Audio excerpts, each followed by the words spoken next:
ash, bone and sickle, bleeding saints and forest witches, the past unburied, the books unsealed, the old celebration returning.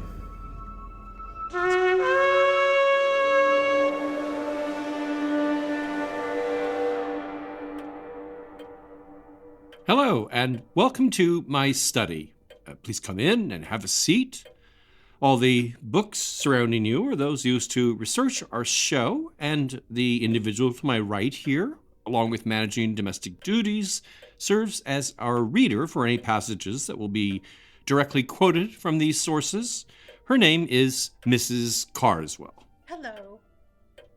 Seems like it's been a long time since we've done this. It was Christmas when we did the last show, right before my trip. Right, and I had a little time to prepare for the new year, tidy up, go through the notes, and you got to spend some time with your family. To sit through Mother's lectures.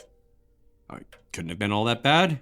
No, only the first couple of days when she was telling me I had lost focus. The thing about the bees. Yes, you know how important the bees are in our family. But in the winter, apiaries are just sort of on hold, you know. While they hibernate. No, they're not asleep in there. They're awake, but just clustered around the queen, keeping her warm. I didn't know that. In our family, we say, or Mother says, they're in there communicating about the year to come. Just the way the queen absorbs their warmth, they absorb the queen's thoughts about the future, what she sees. It sounds like your bee fortune telling. It would seem silly to you, but we listen. We put our ears to the hives on New Year's Eve to see what's in store. Oh, it actually sounds very traditional, like something out of our Christmas superstitions show. I guess so. Anyway, getting together with my cousins, aunts, and uncles and having our little ritual, it can be nice or even reassuring. Not that everyone agrees what they hear. Anyway, it's a good thing if what we hear is good. We're all hoping it'll be a good year. Well, yes, but then I come back here and, well... I thought you were happy to be back. I was, but that first day... Yes, the owl. The dead owl. I just thought it would be a kind of nice keepsake from our owl interlude, a little Christmas present I got for myself. But you can't replace something alive with something dead. That thing on the mantle is gruesome. I'd always wanted a stuffed owl, and it will certainly be less trouble than Strix. It's just not right. At first, when I saw it, I thought Strix had returned. Well, it's not even the same species. I realize that now, but I was confused, and it's just not right. If I died, would you just be happy to have me stuffed and put on display? I don't even know where I could have that done. Where does one order up a stuffed human being, I wonder? Where? I mean, you're right. It's not done. I see that's the point, so maybe we could just start the show. Where? Well, okay then. So, this will be episode 125, Sorcery Schools of Spain.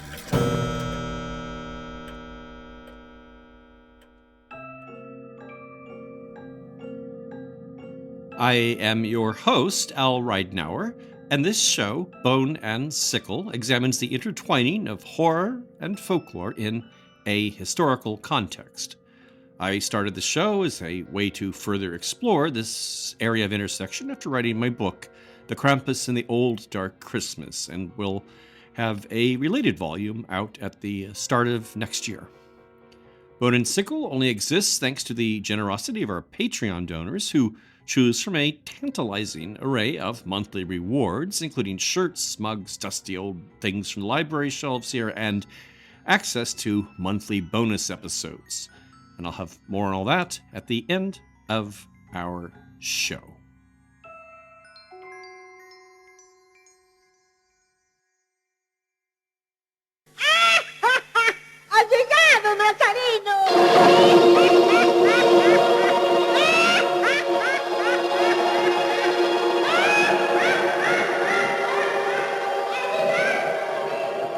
You're listening to a scene from the 1975 Argentine film Nazareno Cruz and the Wolf. The protagonist, Nazareno, also being the wolf in question, or a werewolf. The strange audio ambience is that of a magical underworld he enters toward the climax of the film. It's a subterranean realm in which he witnesses a sort of witch's sabbath and encounters a diabolical master of ceremonies who reveals to Nazareno his fate. This place is called a Salamanca, which is actually the name of a university town in Spain, but never mind that for now.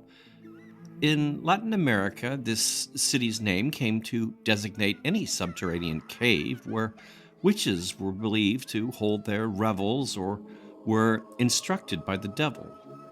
Its entrance was usually well hidden or even invisible. Some descriptions of Latin American Salamancas are less ominous, emphasizing magical gifts bestowed upon visitors, the old made young, the ugly beautiful, and so on. The master encountered there may not exactly be the devil, but more ambivalent, as is the case in this film. And we'll return to the New World at the end of this episode, but the route will first wend its way through medieval Spain, touch on Greek mythology, the magic of Solomon, a story from 1001 Nights, and quite a number of literary references from Spain's Golden Age, all feeding into this idea of a school in Spain where sorcerers learned their craft. And all of this without once mentioning Harry Potter.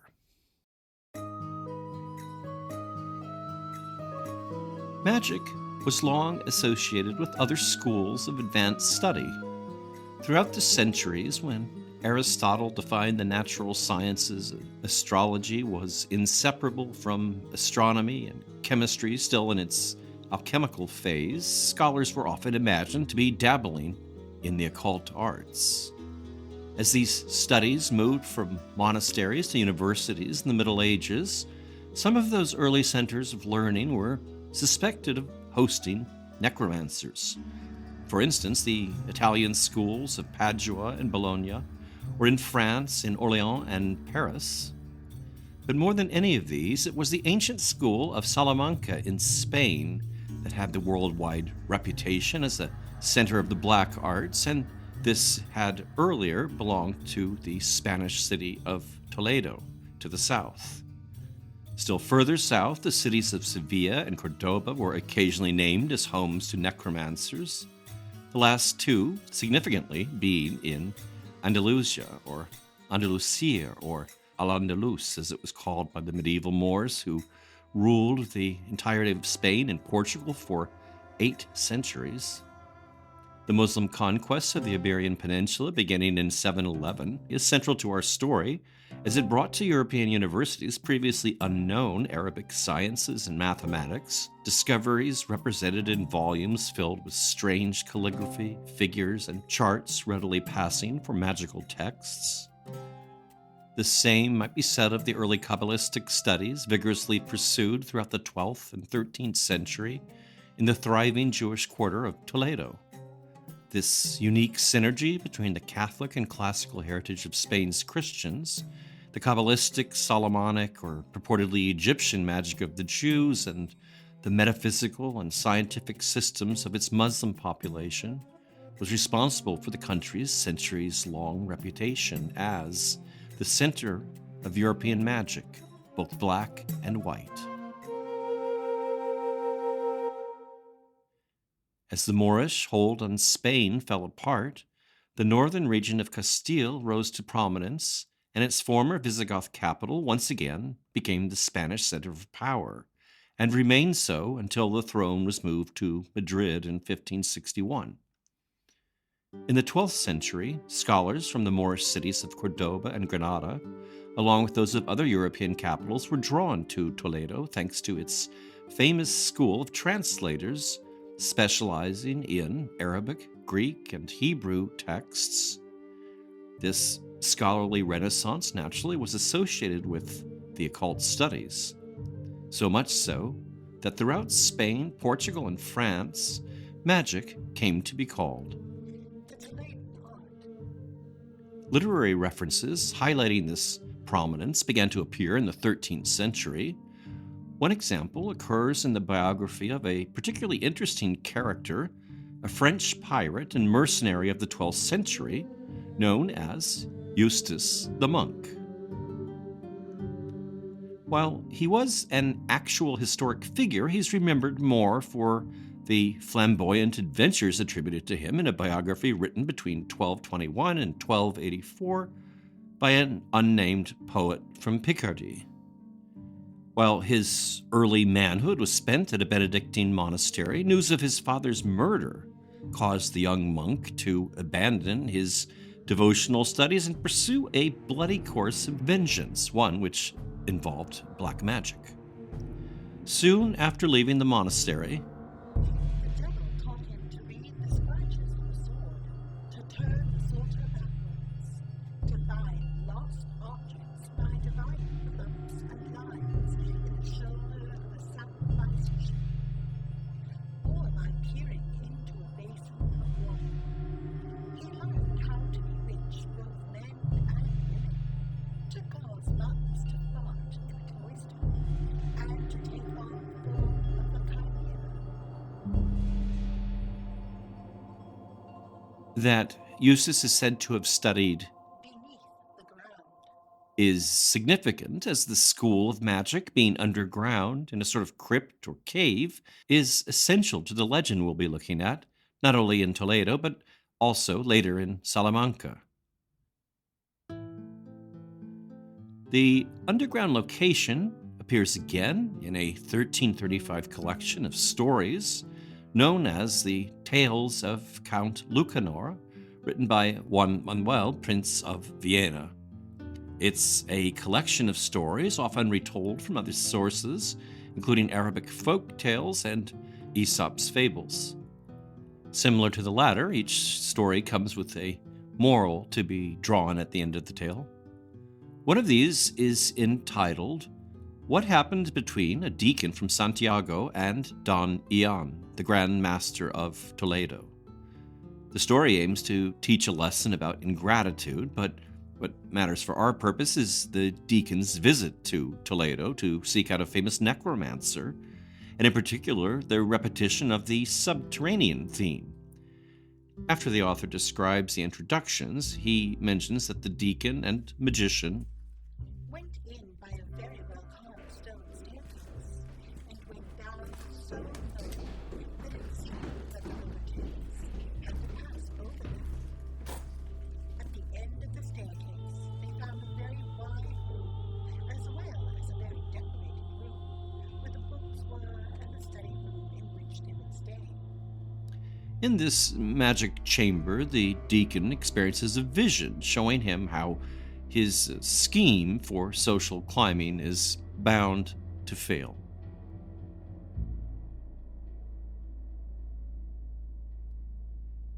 But the vision of defeat experienced by the deacon pales in significance to that of another dire omen revealed in another secret chamber in Toledo.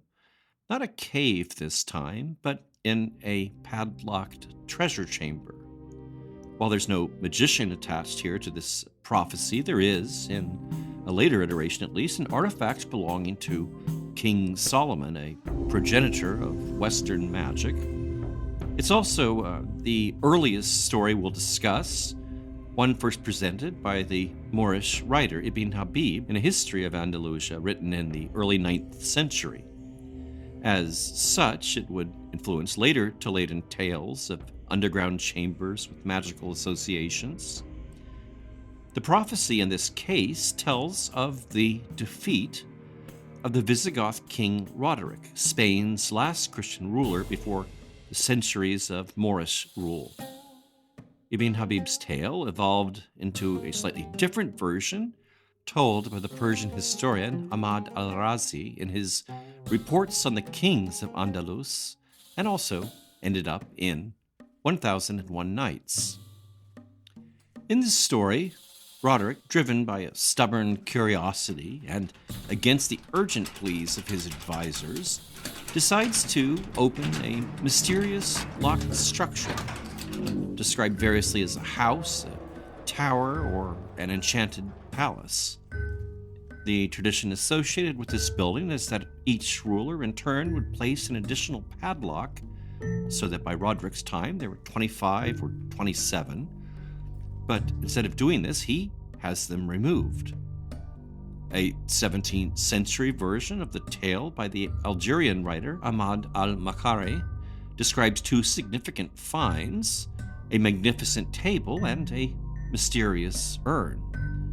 Within the latter is A roll of parchment with a picture representing in the brightest colors several horsemen looking like Arabs, dressed in skins of animals, and having, instead of turbans, locks of coarse hair. They were mounted on fleet Arabian steeds, bright scimitars hung by their sides, and their right hands were armed with spears.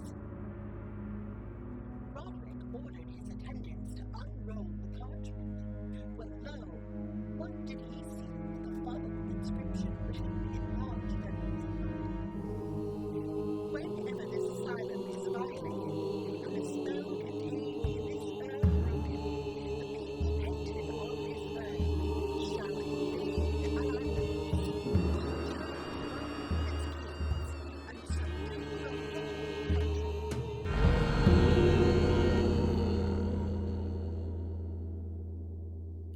all of which turned out to come true. Now, as to the other object discovered by the king, al-Makari describes it as A large table made of gold and silver, set with precious stones upon which was to be read the following inscription: This is the table of Suleiman, son of David, upon whom be peace. Charles Morris, in his 1899 volume, Historical Tales, one of his series, this one focusing on Spain, enumerates the various descriptions of Solomon's table that had appeared over the centuries. Some say that it was made of pure gold, richly inlaid with precious stones. Others say that it was a mosaic of gold and silver, burnished yellow and gleaming white, ornamented with 3 rows of priceless jewels, one being of large pearls, one of costly rubies, and a third of gleaming emeralds. Other writers say that its top was made of a single emerald, a talisman revealing the fates to its lucid depths. Arabic legends have it that the table was crafted by the jinn enslaved by Solomon, while Jews and Christians believed it came from the temple in Jerusalem, a holy object like the Ark of the Covenant or the Staff of Moses. An additional legend says that it was removed from Toledo on the eve of the Moorish invasion and hidden by the Templars in the nearby church of Santa Maria de Melche. In any case, a marvelous object with strong magical associations. Alongside this connection with Solomon, the mysterious locked structure also happens to be associated with the Greek demigod Hercules. A 1572 Spanish chronicle, for instance, one entitled Chronicle of King Don Rodrigo and the Destruction of Spain and How the Moors Won It, describes Rodrigo or Roderick's breaking open the Tower built by Hercules. Another text, the anonymously composed Chronicle of 1344, likewise describes Hercules passing through Spain and stopping in Toledo to build House so awful and with such mystery that we would not be able to tell you either how it was built or from what it tells us. In fact, Hercules is said to have founded the city of Toledo. This may seem a little strange at first, but the connection between Spain and Hercules is strong, so to speak. You may have heard the promontories on the European and African sides of the Strait of Gibraltar, referred to as the Pillars of Hercules. and Hercules himself appears flanked by two such pillars on the modern flag of Andalusia. Other Spanish cities, including Sevilla, Cadiz, and Barcelona, have also claimed him as their founder. But only in Toledo is an association between the Greek demigod and magic present. It's presumed as the city's first ruler, Hercules, fearing an invasion from North Africa, magically restrained the enemy by sealing an image of them inside the urn raided by Roderick. And it seems that from this inference, a legend of a Toledan school of magic was born. Pedro Salazar de Mendoza's 1625 biography of his great-great-grandfather, the Cardinal Don Pedro Mendoza, writes that in Toledo, Hercules Spread magic to his followers and taught them those supernatural arts by which he accomplished his vast achievements. By 1549, the location of Hercules' mysterious quarters is assigned by the historian Blas Ortiz in his description of the Supreme Temple of Toledo to a known site, describing it as The Cave of Hercules built here below the church of St. Inez. the church was originally a Visigoth structure built over a Roman site, and it's believed what's referred to as the cave was actually an underground cistern built by the Romans. The church itself came down in 1841, but the small subterranean space lined by ancient columns has recently been restored and is open to visitors. But there are no magic lessons, unfortunately. It seems that rumors and legends about this space really began to roil up in the 16th and 17th century, so much so that in 1546 Cardinal Juan Martinez Siliceo was said to have organized an expedition to investigate, or more to the point, to quell the wild rumors in circulation. In Pedro Salazar de Mendoza's previously mentioned work from 1625, the subterranean space he describes appears to extend far beyond any Roman cistern. Several men entered with provisions, food, and drink, along with lanterns and guidelines that they were laying for their return. Having entered in the morning, they came out as it was beginning to darken. The men swore that after walking about a half league, they found a few statues, which appeared to be of bronze and stood on the water. Running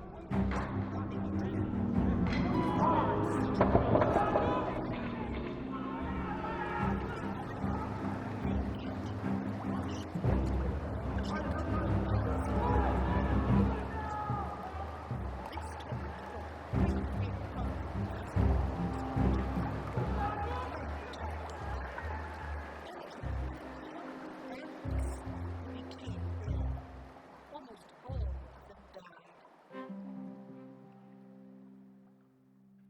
Over the centuries, stories like this, which could have been fairly plausible accounts of an expedition into subterranean Roman ruins, were generously embroidered. Solomon's table shows up amid a horde of fabulous treasures. There are doors with a multiplicity of locks, of course, as encountered by Roderick. The bronze statues become supernaturally animated, as do figures of Hercules and talking bronze heads. There are eventually magic mirrors, magic books, imps in bottles, and the heads of long dead Moors preserved in bottles. While all these stories were swirling around in Toledo, similar tales began to be told of Salamanca. The earliest of these is found in a French history of the city of Troy, written in 1464 by Raoul Lefebvre. Oddly, it transfers the figure of Hercules, who otherwise isn't associated with Salamanca, to that city. The demigod is supposed to have excavated a space to be used as a school, a place where he could share a knowledge of things both seen and unseen. But Because Hercules wanted to travel and also wanted this study to be maintained, he made a statue in his likeness, which he raised in the middle of the study on a pillar.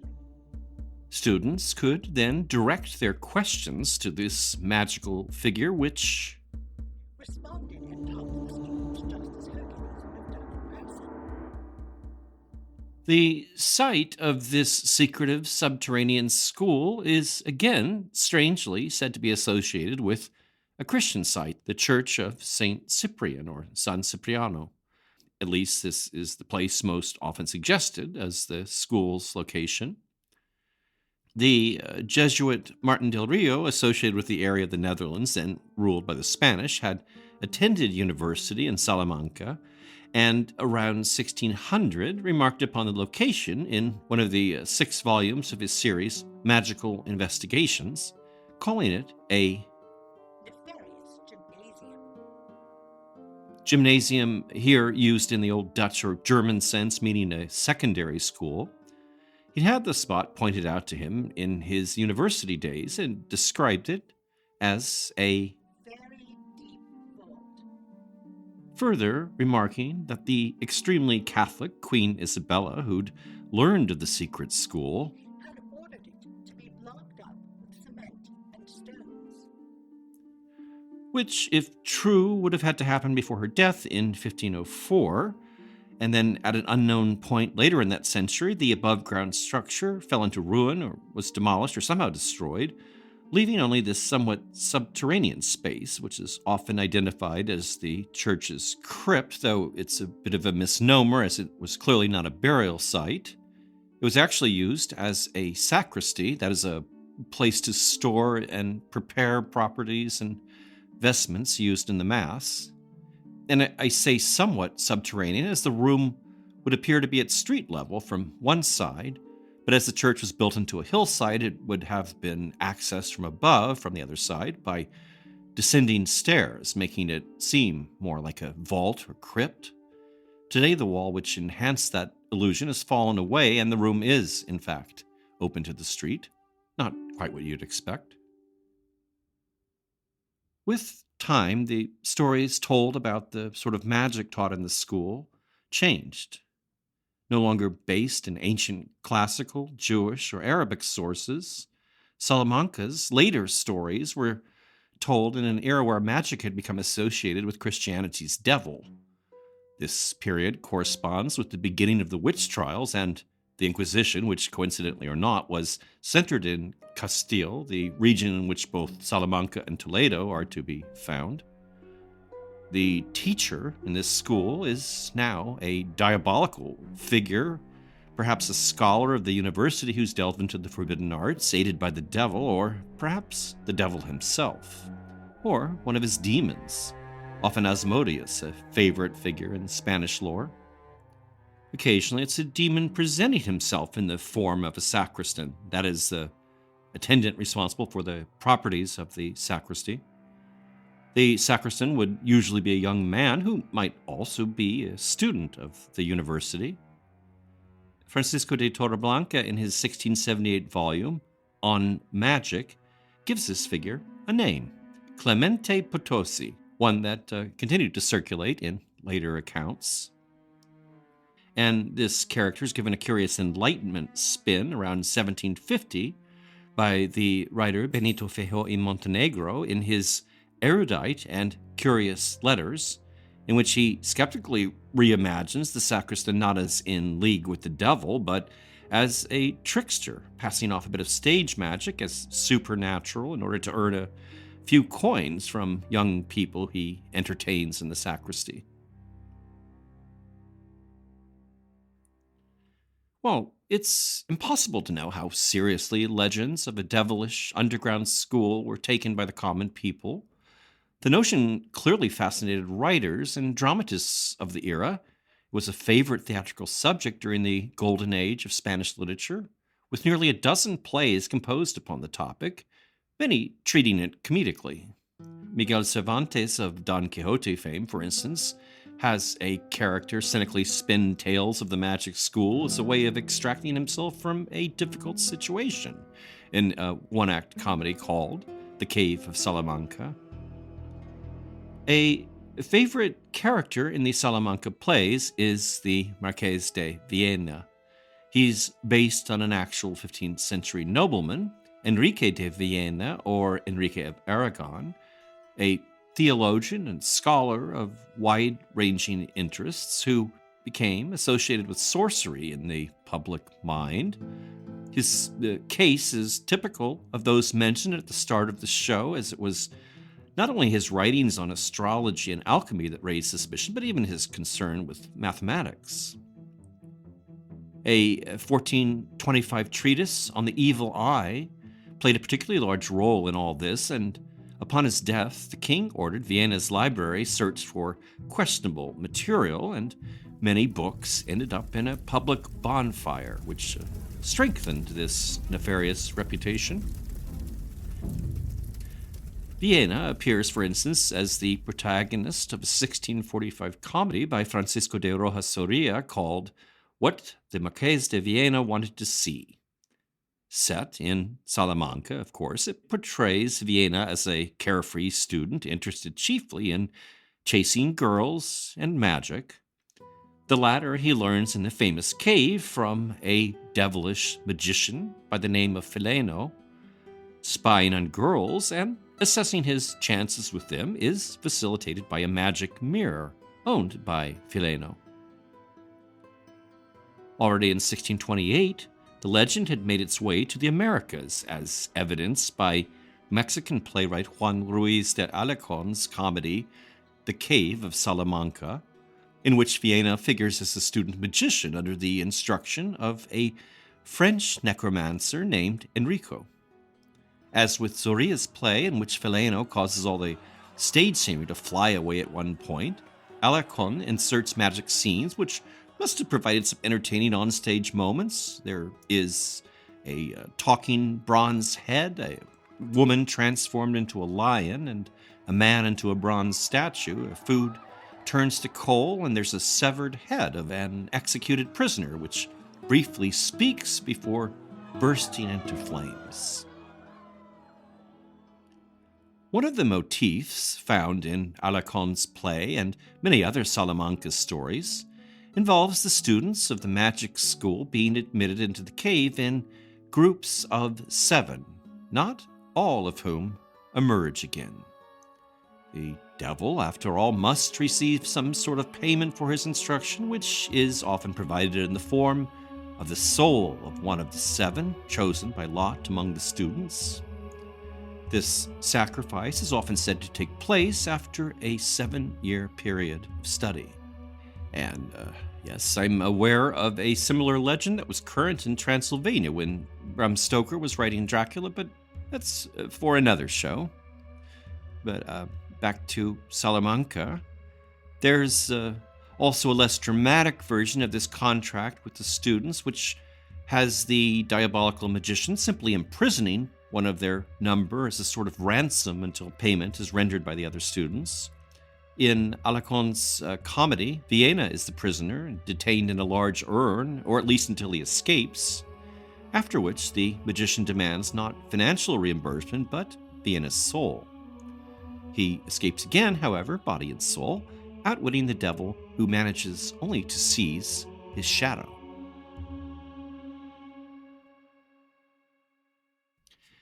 Now, there is one other aspect of the Salamanca legend that's intrigued me, but on which I've actually not found much commentary.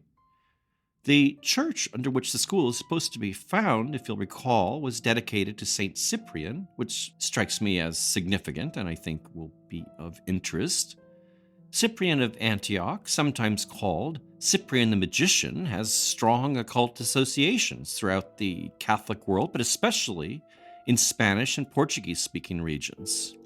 Before Cyprian came to Christianity, this 3rd century saint is supposed to have been a black magician.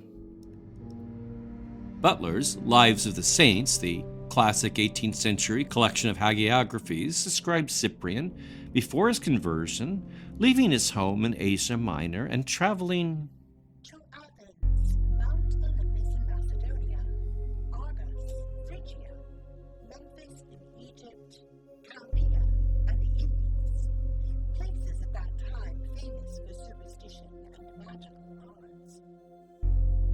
When Cyprian had filled his head with all the extravagances of these halls of error and delusion, he stopped at no crime, blasphemed Christ, and committed several murders, as decisive of future events. His skill was employed in attempting modest virgins, but he found Christian women proof against his assaults and spells. Saint Cyprian is almost always mentioned alongside Saint Justina, the pious Christian responsible for him turning from his wicked ways. Cyprian first encounters her when he's recruited to offer magical assistance to a young pagan nobleman whose amorous interest in Justina has been rebuffed. However, Cyprian soon finds himself no less smitten with the woman. Aided by her faith, however, Justina manages to resist all the magician's most powerful spells, and Cyprian, in his defeat, recognizes Christ as the higher power.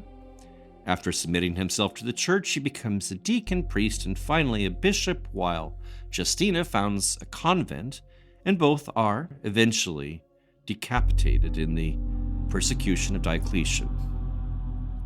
While this connection between the saints' occult association and the Spanish school isn't played on as often as one would expect, it does occur. In 1733, the author Francisco Boteo de Marias y Vasconcello created his own strange and often satirical version of the tale in his History of the Caves of Salamanca.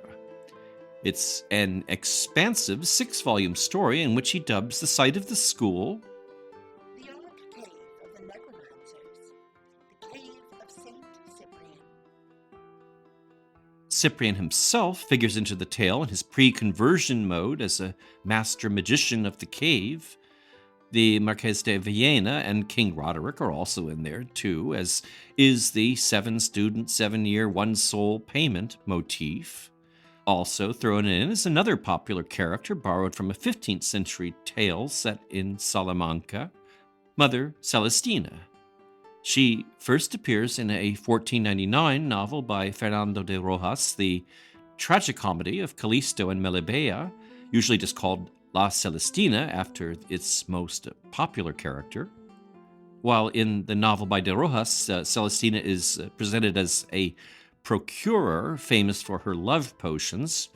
In History of the Cave, she becomes a sort of monstrous sibyl, equipped with griffin's claws, and she serves as a guide to a magical underworld filled with pleasure palaces and gardens. And the novel spans centuries into the days after the entrance to the cave has been sealed by Queen Isabella, though we hear of a chicken slipping through a crack left open and later emerging. Without a feather, nor any sign of ever having had one, more peeled and smooth than her own egg. Oh, it's an odd book. Now, as it happens, St. Cyprian's story more or less is mirrored by a saint of Portugal, or actually a blessed, not technically a saint, that is Gaius or Giles of Santarém. In a nutshell, this version has Giles traveling to Paris to study medicine against the wishes of his parents who'd hoped to send him to a Dominican monastery. En route, he's diverted by a friendly stranger, that is the devil, who invites him to Toledo and there is seduced into the world of magic, eventually signing a blood contract entitling the Dark One to his soul after 7 years. However, through some odd intervention of a gigantic specter of a knight, the contract is annulled and Giles comes to Christ, later becoming the Dominican his parents had wanted him to be. I mentioned Giles, we'll just call him Saint Giles, because he is a folk saint, if not Vatican approved. He appears in a 1612 play, The Devil's Slave, by Spanish writer Antonio Mira de Amezcua.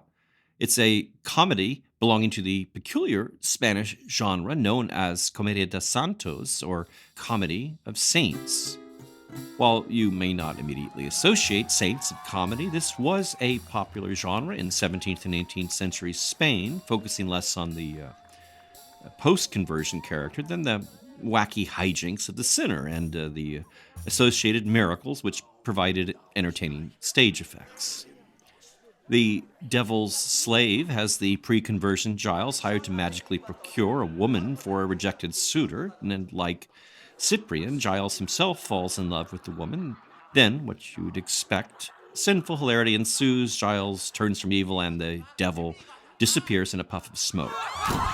The play is mostly known for inspiring the more famous dramatist Pedro Calderón de la Barca to create his 1637 play, a drama, not a comedy this time, The Wonder-Working Magician.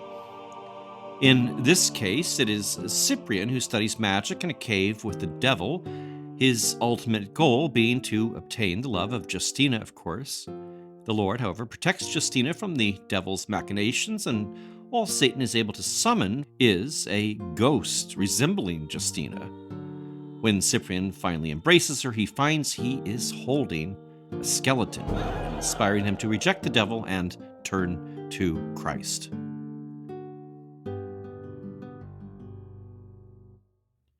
I did mention at the top of this show that we'd be returning to Latin America before things are through, which they almost are. Latin America is one of the places where the idea of a secret system of magic, once practiced by St. Cyprian, does hold sway. Naturally, this tradition was inherited from Spain and Portugal, so we'll be taking a look at how that developed there. Before doing so, however, I should mention that one occasionally also finds references to Cyprian magic in Italian, French, and German culture, and that magic books attributed to Cyprian, also called black books, play a role in Scandinavian culture, one almost as important as that on the Iberian Peninsula. Behind all this, of course, is the idea that before his conversion, Cyprian would have passed on his magical knowledge to students who preserved it, or that he wrote it down himself, and that this book or copies of it somehow survived his conversion. Even today, Cyprian magic books, like other magic books, are sometimes said to supernaturally resist efforts by their owners to discard or destroy them, much like the modern stories about Ouija boards that can't be burned. So all that could feed into the folklore regarding the survival of Cyprian's teachings. However, the content of the books purported to have been written by Cyprian hardly represents a unique and specific set of teachings. They are usually compilations of elements from other popular magic books, including the Grand Grimoire, the Key of Solomon, or the 6th and 7th Book of Moses, although some do include material specific to Spain and Portugal, for instance, magical means by which buried treasures left by the retreating Moors may be located and retrieved. The best known of these Cyprian books, which is supposed to contain magic both black and white, would be the Great Book of San Cyprian, subtitled The Sorcerer's Treasure. There is also a volume called the Cyprianio, the Little Cyprian, preferred for white magic and used by folk healers and even village priests in areas where Catholicism and folk magic are still gently intertwined. The aid of Saint Cyprian is also sought out by traditional Catholics. He is the patron of Christians who'd once dabbled in the occult, and those fearing attacks through witchcraft direct prayers to him on the takes one to know one principle. Books of purported Cyprian magic generally only began to circulate widely around the end of the 18th century, though I've seen it suggested that The Sorcerer's Treasure was in print in the 16th. Less plausible is the commonly given compiler of these volumes, one Jonas Sulfurino from Sulfur, Brimstone, who was allegedly a German monk who's said to have completed the book in the year 1001 CE in a monastery on Mount Brocken, Germany's preferred meeting place for witches. Well, that's not exactly likely. A Cyprian volume is mentioned in an 1841 French trial, one with the title in Latin Cyprian Magic Before Conversion, and it's recorded as originally appearing in 1464 in the city of Salamanca, of course. And perhaps the most reliable evidence for the earlier existence of Cyprian magic books is a reference in the records of an Inquisition tribunal to a book of Cyprian magic said to have been used by a treasure hunter, one Juan de Toledo, who was charged with witchcraft in 1610. Now, as for Latin America, segura com fé na mão de Cipriano, pra colher flores ou espinhos retirar.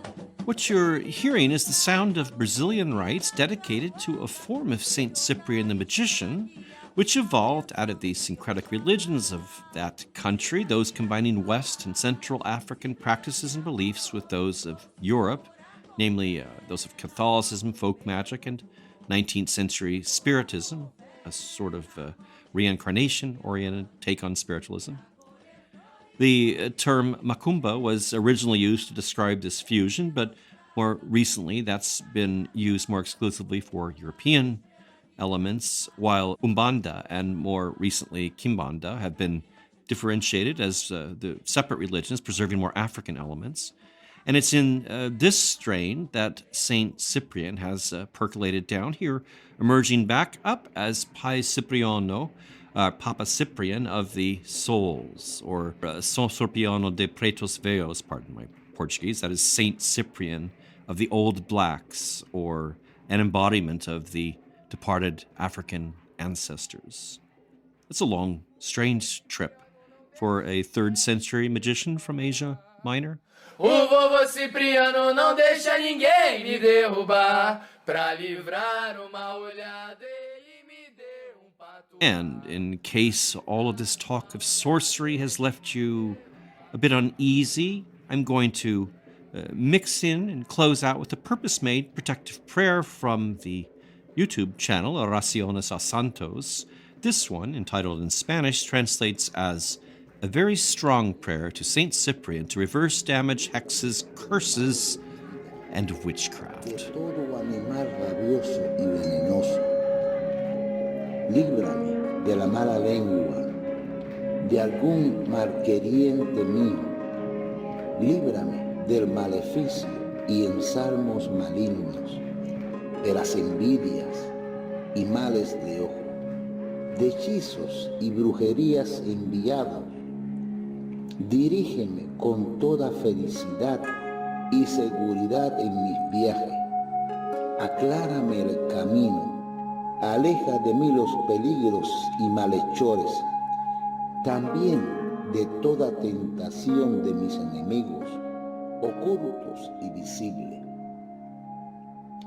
Aléjalos de mí y de mi camino, que aunque tengan lengua, no me hable, ni de mí hable.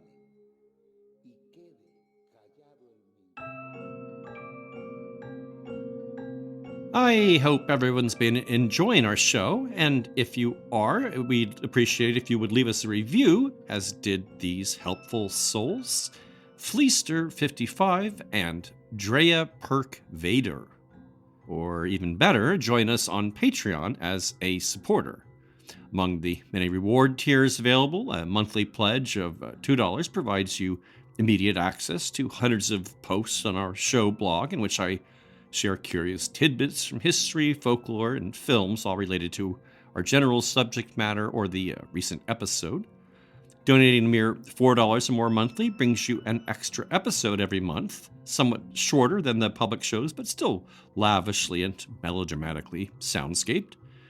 Other rewards include downloads of those show soundscapes heard under the narration, The show scripts, my Krampus book, various t-shirt and mug options, and unique and hand-packed mystery kits. Pledges start at $1 a month and can be canceled at any time. And here are some of those heroes who have recently signed up and to whom we are very grateful. Thank yous to Joel Dinosaur, John Bisco, George Prescott, Jack Sackstetter, Neil Shaw, Edward Hankey, and Jen Hayden. Bone and Sickle is written and produced by me, Al Ridenauer. Mrs. Carswell is played by Sarah Chavez, whose projects in writing related to death and culture you can track at sarah-chavez.com. Thanks so much for listening.